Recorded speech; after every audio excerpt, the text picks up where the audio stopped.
Well, hello, America. This is your host, Commander Al Palmer of Stars and Stripes.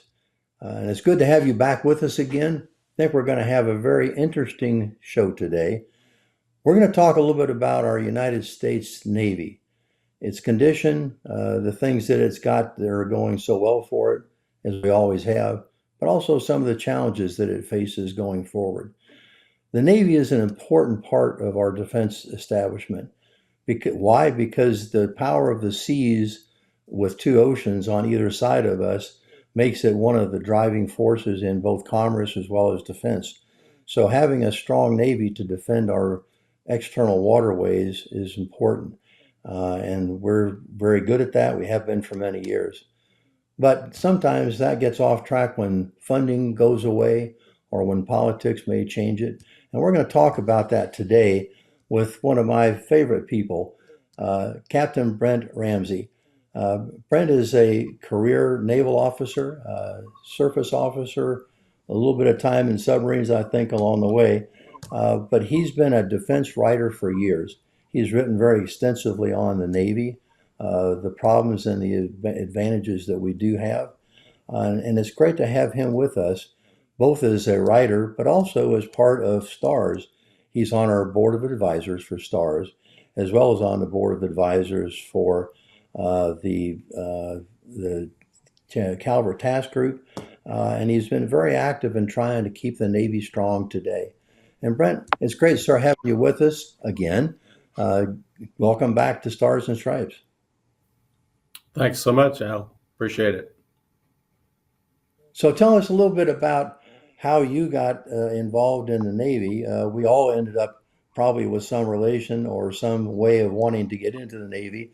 What was your story? How did you get into the Navy?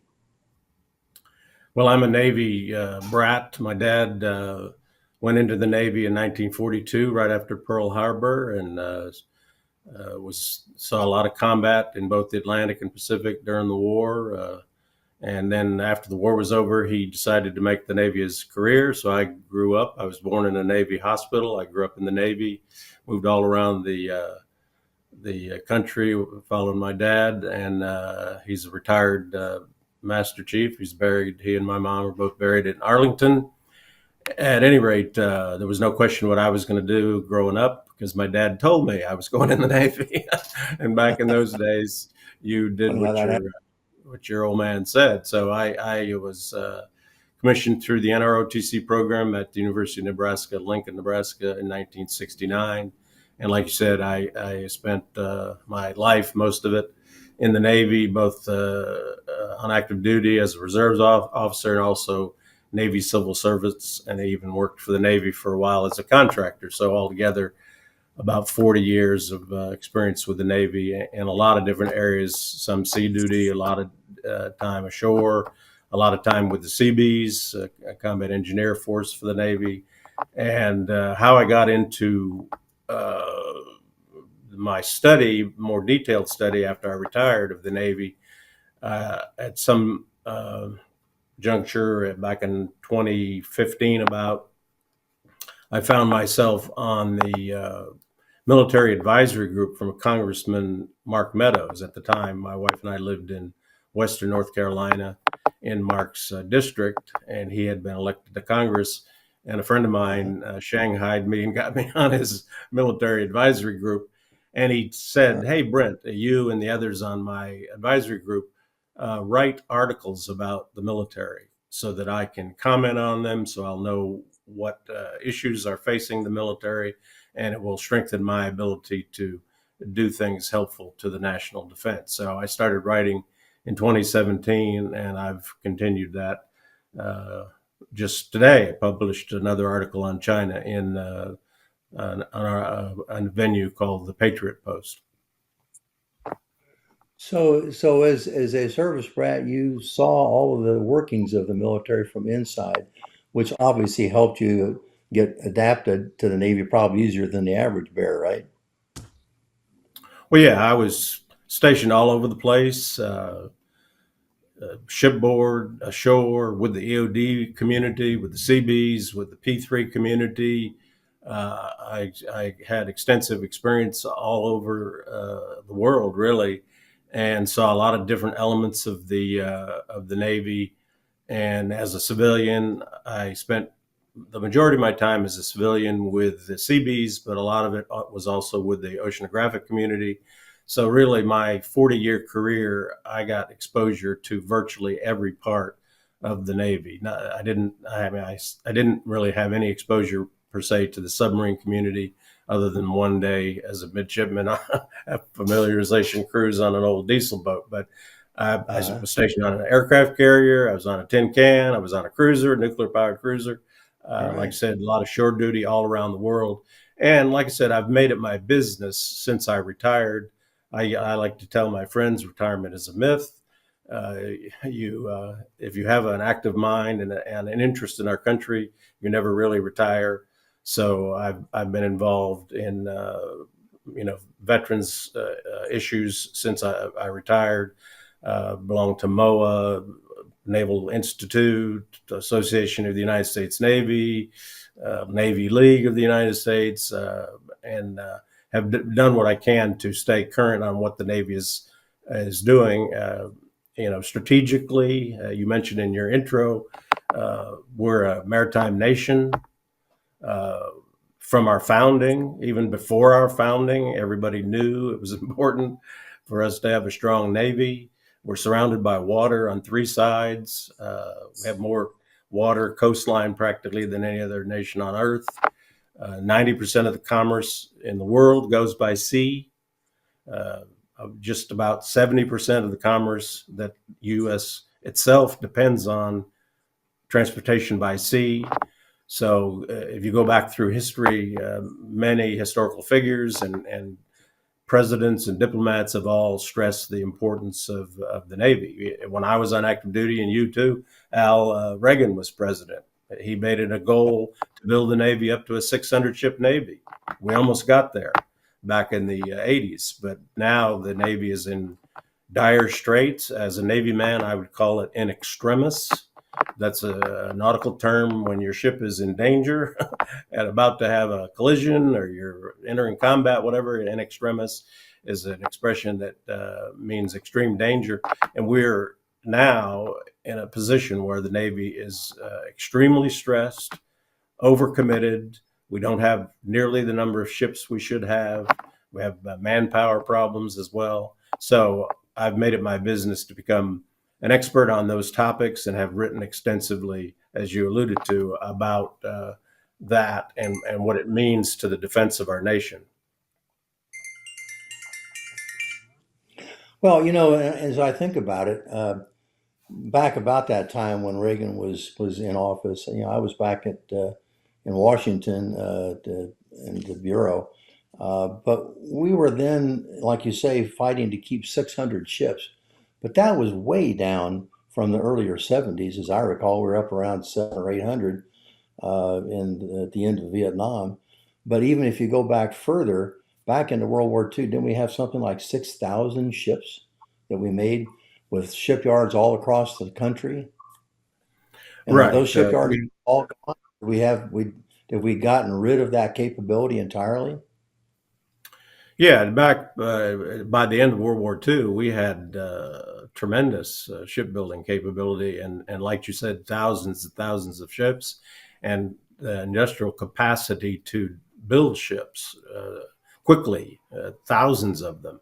And Yeah. but politics and peace breaking out, and the nation turning its attention to other priorities, the Navy shrank dramatically post World War II.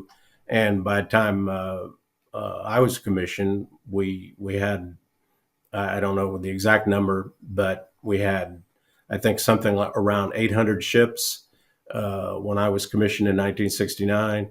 And we shrunk further from that to below that number. And then when Reagan was elected president, he decided to build the Navy back up to 600 ships. But just as a marker, 600 ships we had at the end of the Cold War. Today, right now, we have 295 ships. And I would argue that the world is a more dangerous place today than at any time since the height heightened threat situation we were in during the worst parts of the Cold War, where we were worried about the Russians or the Soviet Union. Today we have hotspots all over the world. Obviously, what's going on in the Middle East, where we're having to keep ships on station to try to keep the sea lanes open. We have the threat of China in the Pacific, where they're intent on dominating that whole region, and really their goal is to rule the world. So their sights are set on taking over Taiwan in the near term and capturing the superconductor industry. Taiwan leads the world in production of chips for our most advanced computers.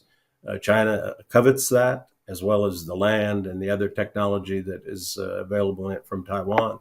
So, we got a war in Europe.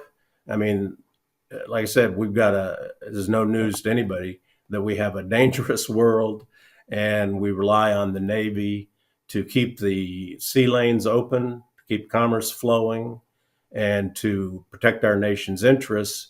And the Navy is stretched extremely thin right now. It's just the conditions and the ability for us to respond and react to what's going on around the world is very much diminished.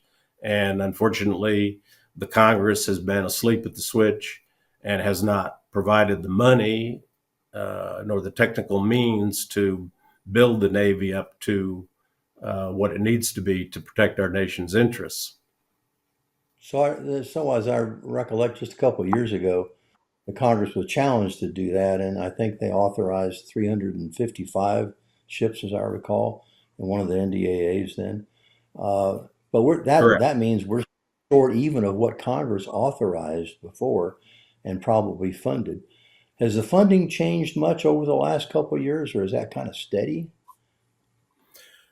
You're right. The Congress did finally, during Trump's term, I think it was about in 2017 or around their time frame, uh, increase the requirement for Navy ships to 355. The Navy now says the requirement is 381. We have 295 today.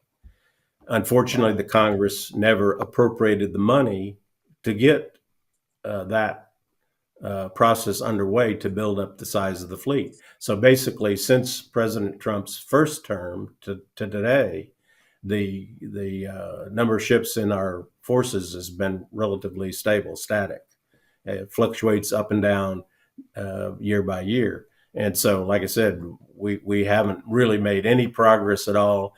There was a slight increase, a slight bump in shipbuilding funds, but right now we spend, I think, in the current NDAA, there's 35 billion allocated for shipbuilding. Well, that's half a percent of our uh, federal budget. Half a percent. We spend 5 times as much on food stamps as we spend on building ships, or Yeah. welfare and various social programs. So it's my opinion that our Congress has been asleep at the switch, has not put up the money needed to build a strong and robust Navy. And the problem with that, even if today they reckon, oh, we need way more ships, even if they appropriated double, tripled the size of the appropriations for the shipbuilding requirement, you can't snap your fingers and make a naval vessel. These are some of the most complex machines on the planet. A nuclear-powered aircraft carrier.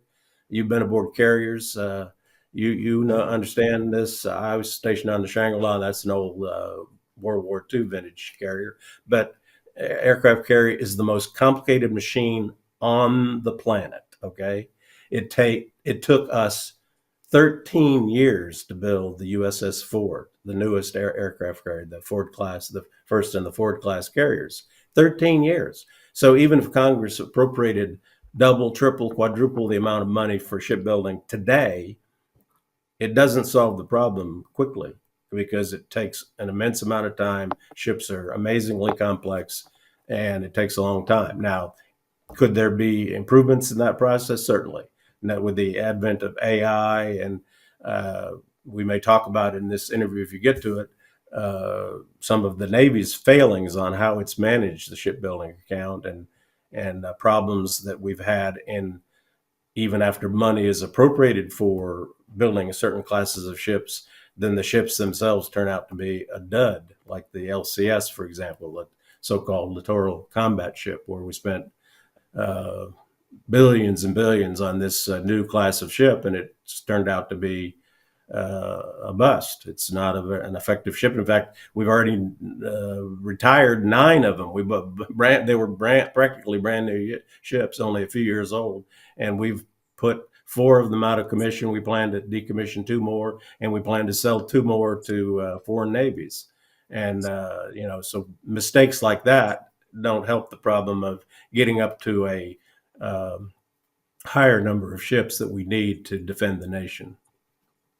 So that's a matter of requirements, maybe not being on spot on, and what you actually need to produce.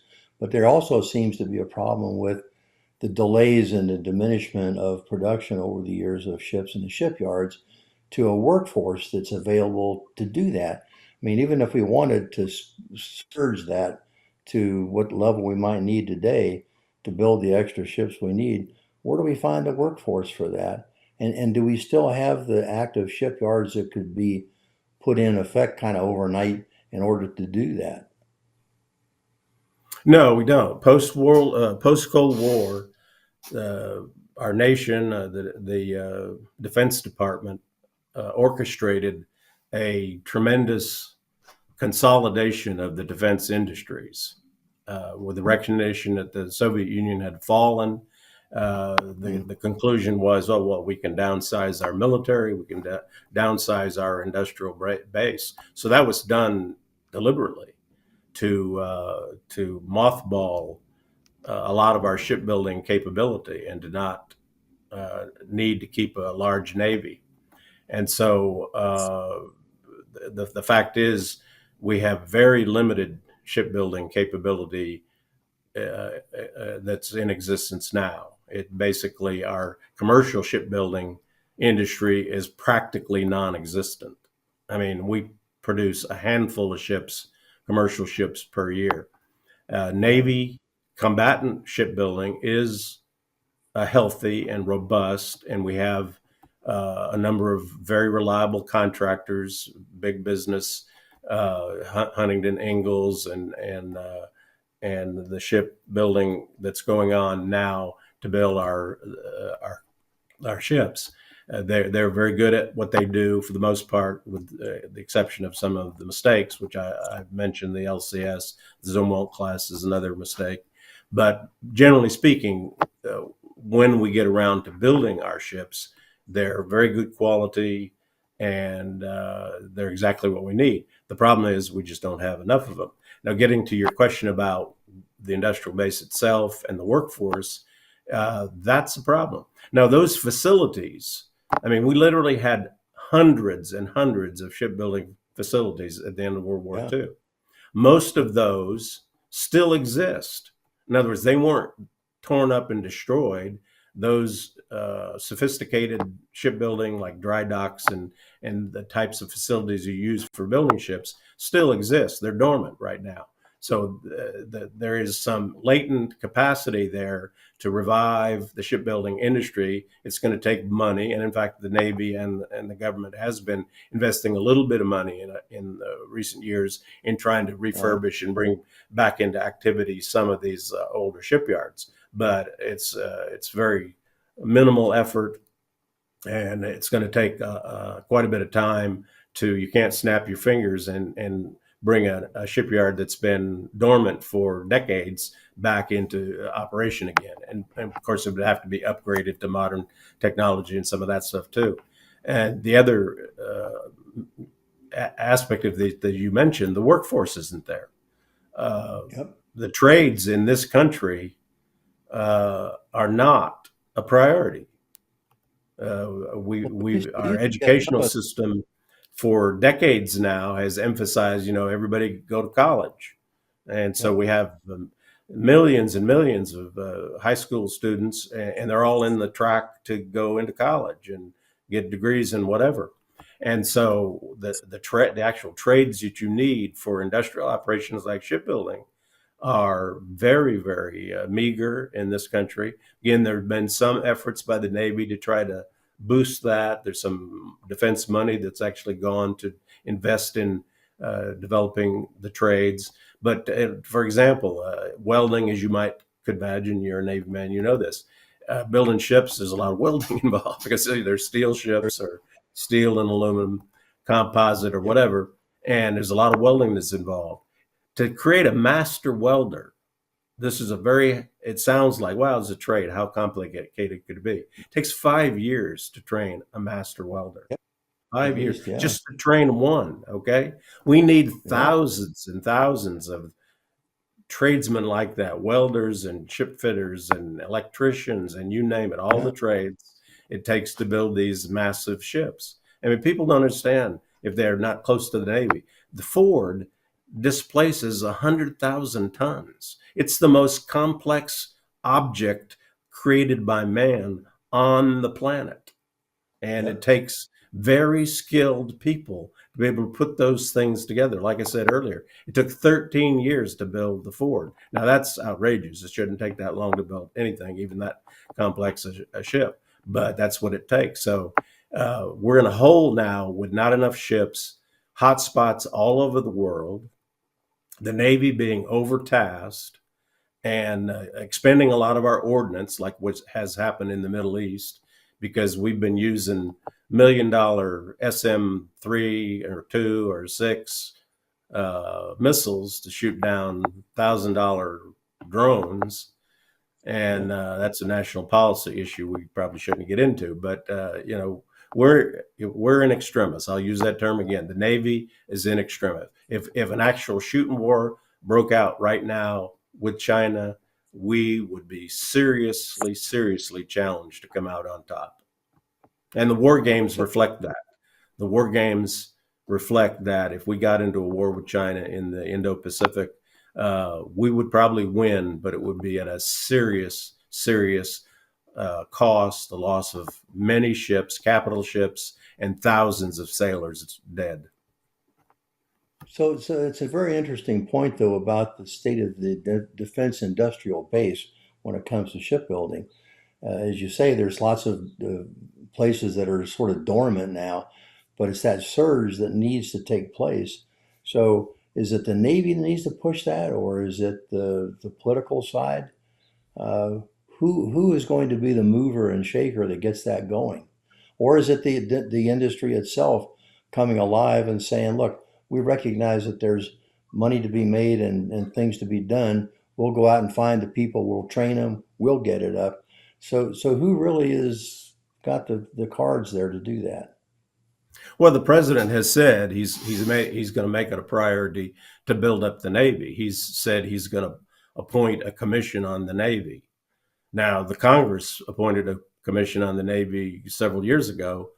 I think it was in the 2023 NDAA, National Defense Authorization Act. They appointed or created this commission on the Navy, studying the requirements for the Navy. It never got even started. So, I mean, President Trump should be respectful of our chief executive. President Trump has promised that he's going to make shipbuilding a priority. Now it's only 60 days into his, or a little over 70 days into his term here. I haven't seen much activity take place yet. Secretary Hegseth, the Secretary of Defense, has also made similar statements. The Navy, of course, has said, yes, we need more ships. They've been saying for a long time. So hopefully that's going to happen, but I haven't seen much happen yet to get that rolling. And like I said, it's you cannot snap your fingers and bring ships online. It takes even the simplest ship. We have wonderful ships. Some of our ships are wonderful, absolutely the best on the planet. The Burke class destroyers are just a wonderful ship. and we have a lot of those, but we need a lot more. But even those ships take several years each to build. And that's an established production line in 2 locations. We've been building them for quite a long time now, the Burke class. And so we've got it down to a fine science now. But even a more simple, a smaller ship like a destroyer takes years to build. So we're in a very dangerous time now, in my opinion, that if a war breaks out, a real war, and aside from these flare-ups like the skirmish in the Middle East and with the terrorists and what we're doing to support the war effort in Ukraine, if we get into a shooting war with China, it's another whole ballgame. The Chinese Navy is now 400 ships, okay? 400 combatants. Yeah. We have approximately 50 combatants in the Pacific, Indo-Pacific. We may surge it up to 70 at times, but 50 to 70 of our ships, well, I shouldn't say combatants, that's a combat force, because part of the combat force is auxiliaries that are used to resupply our ships at sea. So it's about a 2/3 to 1/3 ratio.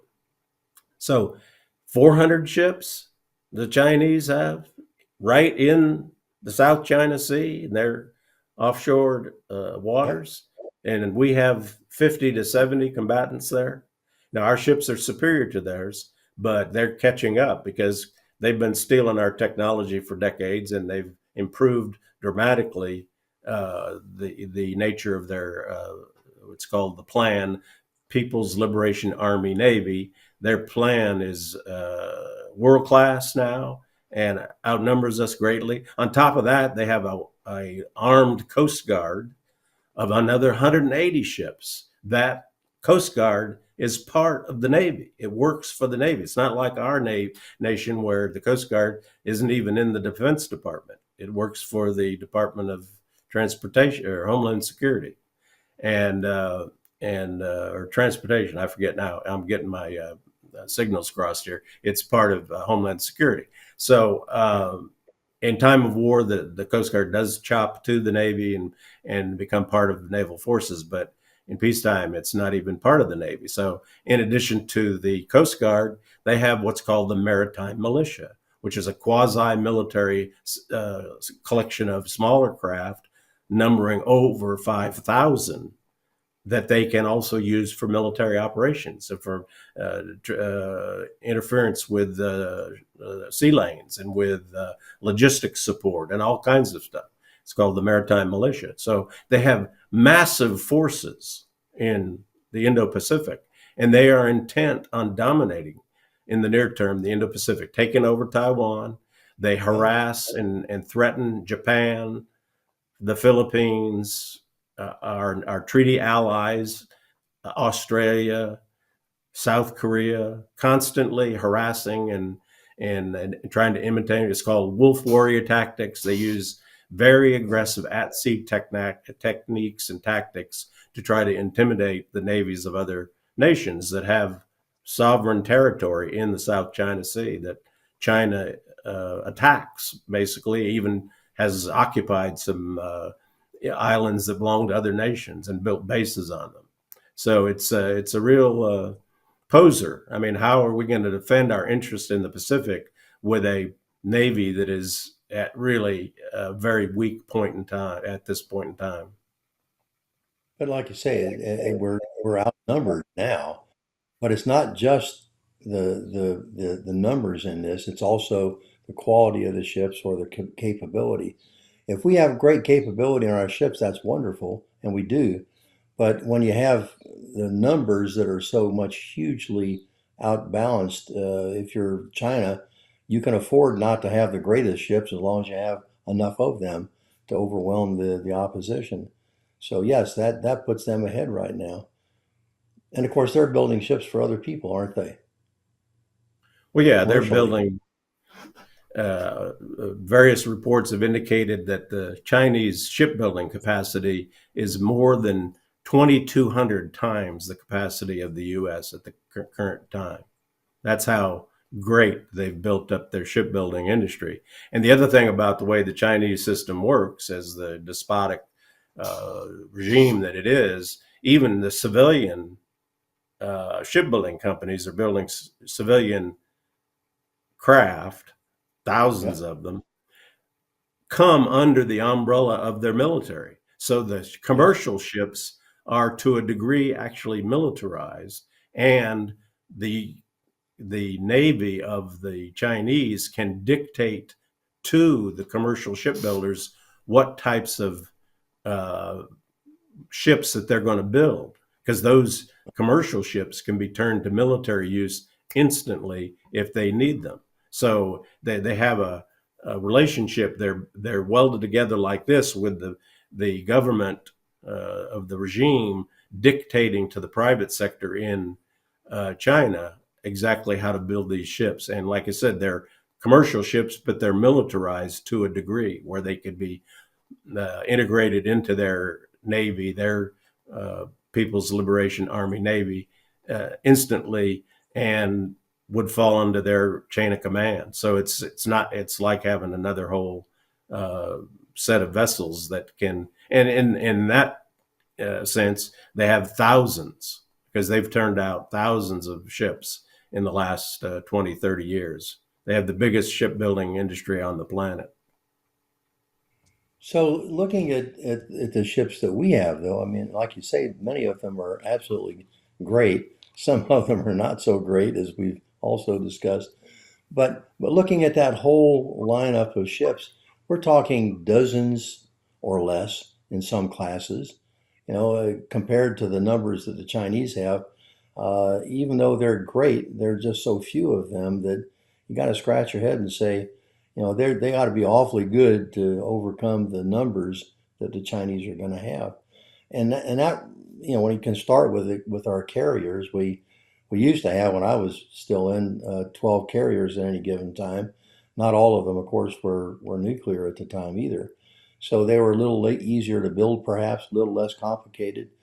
But today, when we've got just 11, they're not even all deployable. There's always a couple that are down for maintenance, overhaul, or refueling with nuclear material. So how do we go from that then even to the other classes where you have even fewer, and say, yeah, we're okay? We're not okay.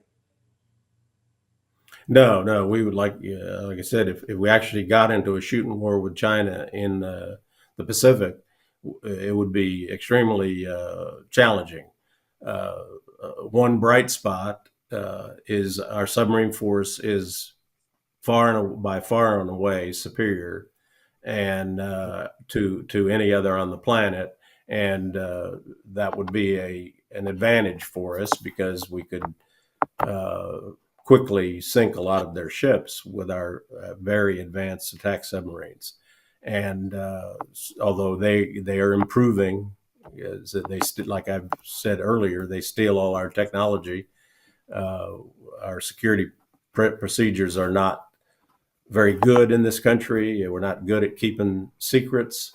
I think I may have, well, I didn't mention in this conversation, but I've written about, there's an entity called the U.S. China Economic and Security Review Commission. It's been in existence Mhm. for the last 25 years. The Congress created this commission several decades ago, to their credit. And its purpose is to assess and evaluate what is the nature of the threat from China. And that report consistently shows that each and every year, China steals about $600 billion worth of our technology and secrets. Their intelligence gathering capacity and our lack of discipline.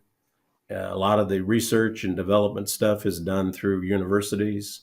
There's over 300,000 Chinese that study at our universities. The Chinese, why we allow Chinese to study in our universities is beyond me. They don't make a secret of it. They make public statements about, we plan to rule the world. We want to be the ruler of the entire world. They consider themselves the Middle Kingdom, the most important country, and technology-wise, we're a sieve. We allow China to steal us blind. If you ever looked at some of the advanced aircraft of Oh the yeah, Air the Force, carbon copy of cars. they look like our airplanes. Okay, if you can They look at them, and that looks like exactly. an F-16. Well, that's funny, but it's got this Chinese crescent on it. Well, right Well, they down to the stealth stole the flight plans to copies. all these Oh things. yeah, So I mean, I shouldn't be like the F laughing. This is no laughing matter, but they've stolen us blind, and we Oh continue yeah, to persist. I mean, even if only 1% of the students who are placed as students at advanced research universities, or the best universities in the nation, where we do a lot of this research, are spies. That's thousands of spies that are stealing our tech and exporting it back to China. Why do you think their airplanes look like our airplanes?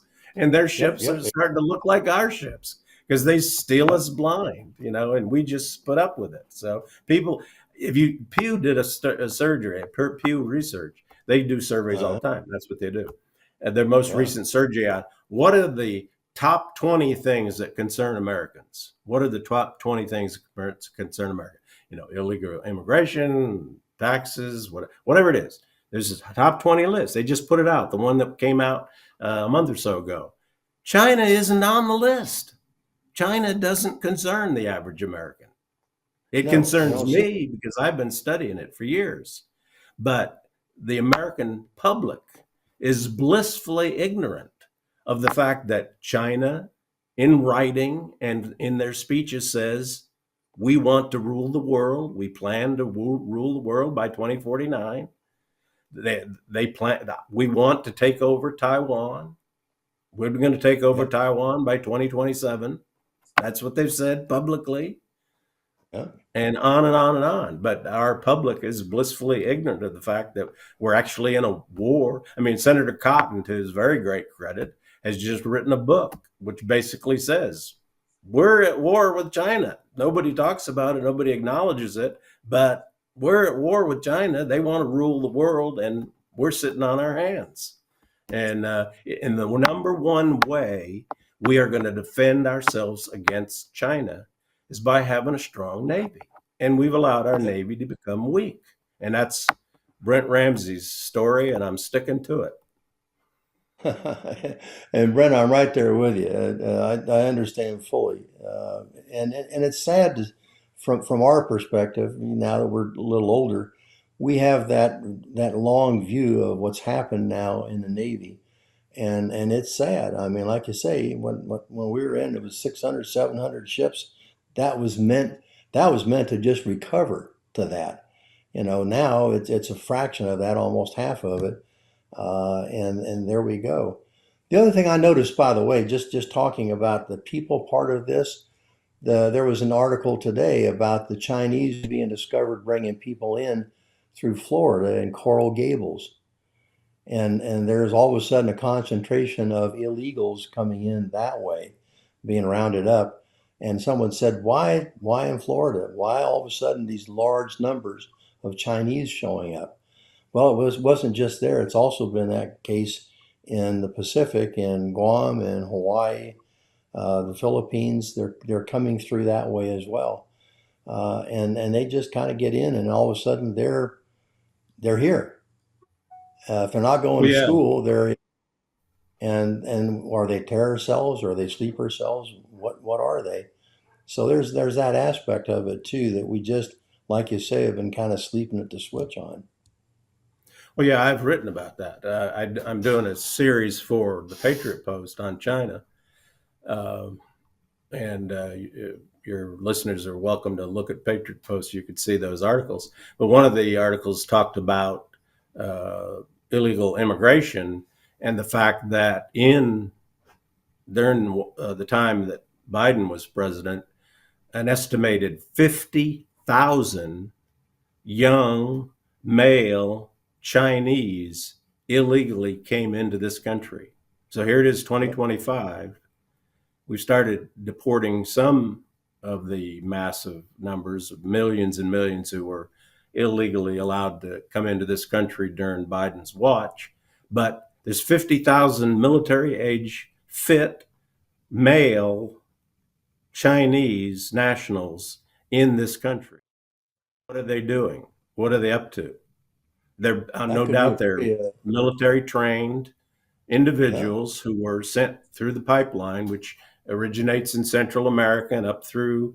There was an actual whole process. There's all these NGOs and the UN and various other malign actors were intent on ruining America. So they facilitated the whole illegal immigration uh, mess that was the policy of former President Biden, and with millions and millions of people illegally coming into this country, and under the cover of that, because they just blended in, uh, uh, 50,000 Chinese were allowed to sneak into this country. Now, what are they doing?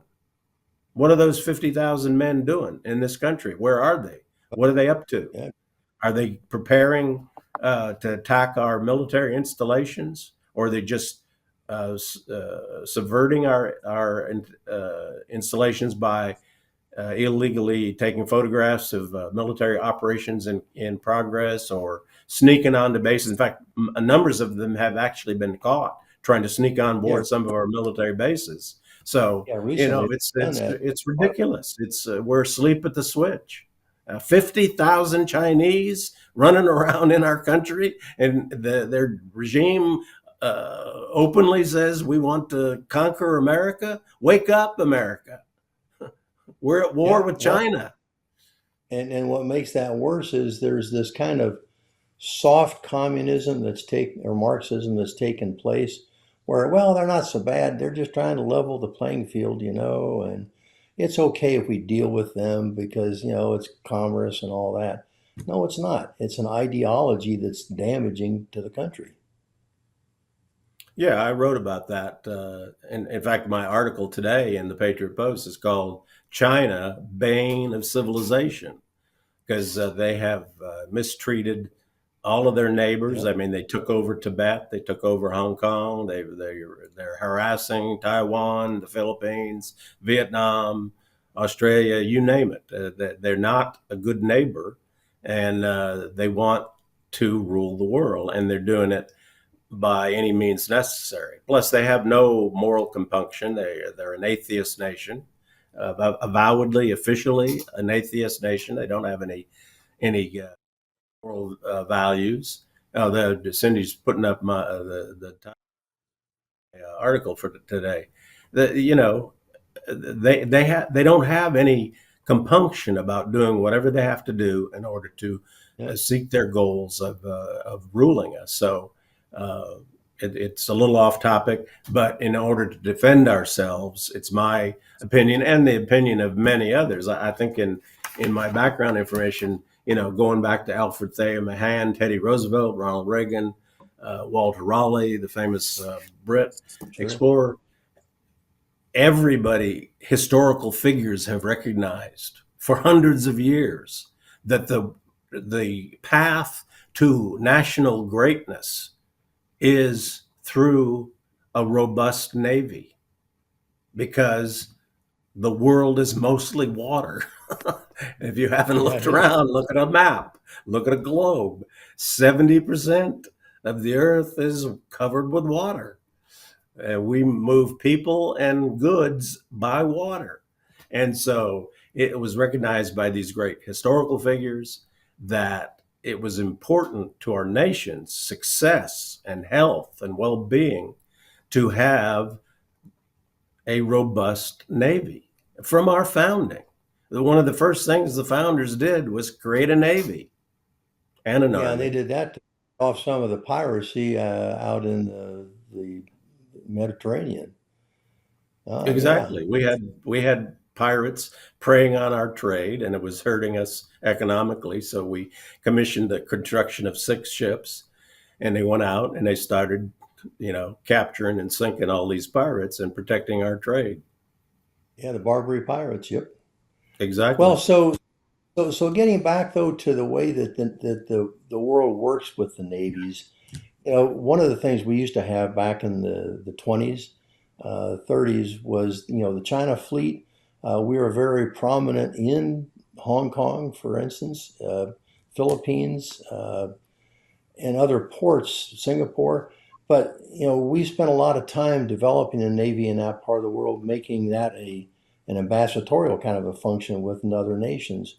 And I remember spending a bit of time in Hong Kong when I was on the Constellation in post-Vietnam time. But we were always welcome there, even though they hadn't turned it over yet. In fact, that was the beauty of it, was the British were still there. We were there. Other nations were there. Trade was booming at the time in Hong Kong. And as soon as the British allowed the Chinese to take over, that all just disappeared overnight with a promise that they would keep a lot of it. They never did.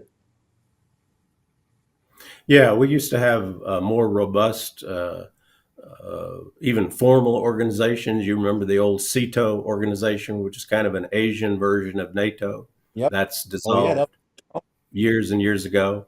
But it is true that we need to keep a strong presence in the Pacific. We have Pacific parts of the U.S. Guam is part of the United States.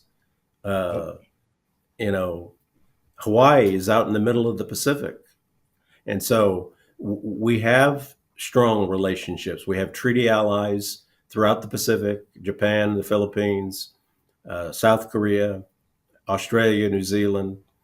We have even good relations with Vietnam, for example. We're not a treaty ally with Vietnam, but other nations in Asia are cognizant of the fact that China represents an existential threat to them.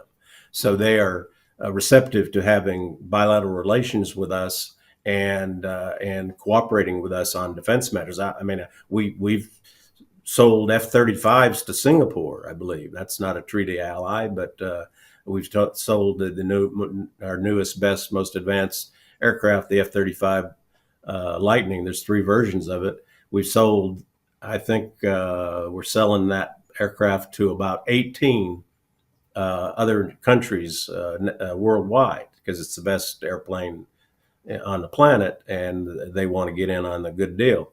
So we do have a lot of potential, friends in the Pacific that would help in an actual conflict out there. We've recently signed an agreement with the UK and Australia to build Virginia class submarines for the Yeah. Australian Navy. We are Yep. actually going to station some Navy personnel in Australia coming up in the next year or so. So we are cognizant of the need to have these allies in the Pacific and to strengthen them so that they can help us if we get in a shooting war with China, which unfortunately looks increasingly more likely to happen in the coming years. So if we do somehow manage to catch up a little bit here in the next couple of years and develop more ships in a little bit wider range, we still end up though having a problem of having the ability to maintain them, to repair them, and also to man them. We're a little behind on the people side, are we not, right now, when it comes to operational readiness in the way of ship deployments? Well, yes, during the Biden term, recruiting was very bad. It was really a consequence, I think, of the political emphasis of DEI and some of that other nonsense that President Trump is now turning that stuff around. It'll be hard to root that out. So the recruiting numbers are thankfully for all the services are up. But it is true what you just said. The Navy's been very shorthanded militarily. I think 2 or 3 years in a row, the Navy missed recruiting goals by thousands. So we're understaffed. we're putting ships to sea. You've been to sea duty. I've been to sea duty. There's nothing worse than sending a ship to sea with not a full complement, because number Exactly. one, ships are dangerous. It's not like going on a caravan cruise. That's a fun thing. When you go on Navy ship, Not the fun too is much. Oh, not yeah. part of the equation. Okay, it No, is it's not. hard, dangerous work. As an aviator, naval aviator, you know that way better than me. I was in the Surface Navy, but I'm a qualified officer of deck. I can tell you, I've been up close and personal with a Soviet Yankee for 5 days, chasing them in the North Atlantic.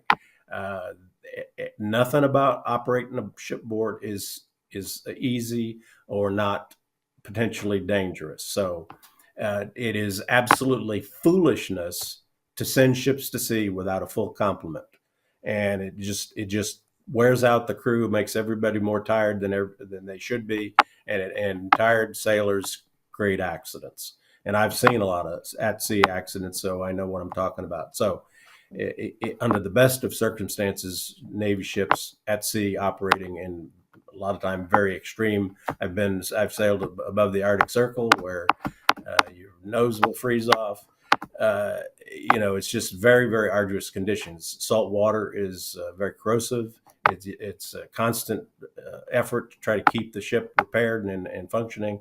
And I know I'm preaching to the choir because you've got probably more sea duty than I have. But, it is true that we are desperately short of people. The admiral in charge of Fleet Forces Command has publicly stated the Navy is not meeting its readiness goals. We're supposed to have the ability to quickly ready and sortie to sea 75 ships in an emergency, right? 75 ships. We're supposed to be able to man them up, get them to sea quickly to respond to some crisis anywhere in the world. That's what our Navy is tasked by mission to do. Admiral Caudle says we can get maybe 50 ships to sea in that time frame. So we're at 2/3 of the metric, and even that 75 ships. Like I said, the world is 70% ocean. There could be a crisis on 70% of the planet somewhere that we need to put Navy ships on station, or even a humanitarian situation. There's a typhoon in Asia, and we're going to provide support, humanitarian support. So we need to get ships over there to help out with the situation, rescue people from the earthquake in Myanmar, whatever it is. We don't have the ships. We don't have the manpower. So fortunately, with President Trump in charge now, he has said he's going to rebuild the Navy. Recruiting numbers are up, and that's good. If we really can root out the political nonsense from the military and make a better pitch to the youth of America, maybe more people will want to join. But we do need to put an emphasis in the trades. It's not just college graduates that we need for the Navy. We need people who have those kind of skills that can, if they decide not to join the military, they can go into the defense industry and they can become a welder or electrician or whatever it is, and they can help build the ships that we need. But those are emphases that our country should make to rebuild the industrial base and to be able to build the weapon systems that we need in order to defend the country. Well, let's hope that that's going to happen. I know that the Commission on Defense Readiness reported that to the Congress here just last year before the election, talking about how behind we were, both in the Navy side as well as the defense industrial base. And that's all going to, I think, happen because of what the president is doing. I think you're right, Brent. I'm hopeful that that comes about sooner rather than later, but your writings on that certainly are very influential, I think. And we're happy to have you here with Stars to be able to talk about that the way we have today. And I hope our listeners will actually go to our website and read some more about what you've written about this. It's very important work, that we're doing, and I think we're making some way here. But you're right, we've got some headwinds ahead of us here. But thanks to people like you, I think we're going to do it. Thanks, Al. And it's great having you with us, sir. Thanks for all that you do, both for us, for the Cavalry Group. and keeping the fleet in motion. Hopefully it'll get shipbuilding going again. And thanks again, Brent, for being with us. And to My our pleasure. audience, we'll look forward. And to our audience, we'll leave Brent's worthy writings available to you online, along with our podcast archive there too. You can look back and see what we had also done about the book that Calvert did on Don't Give Up the Ship, which is part of what we're talking about today as well. So Brent, thanks again. To our audience, we'll look forward to seeing you again next week for another exciting episode of Stars and Stripes. Thanks for watching.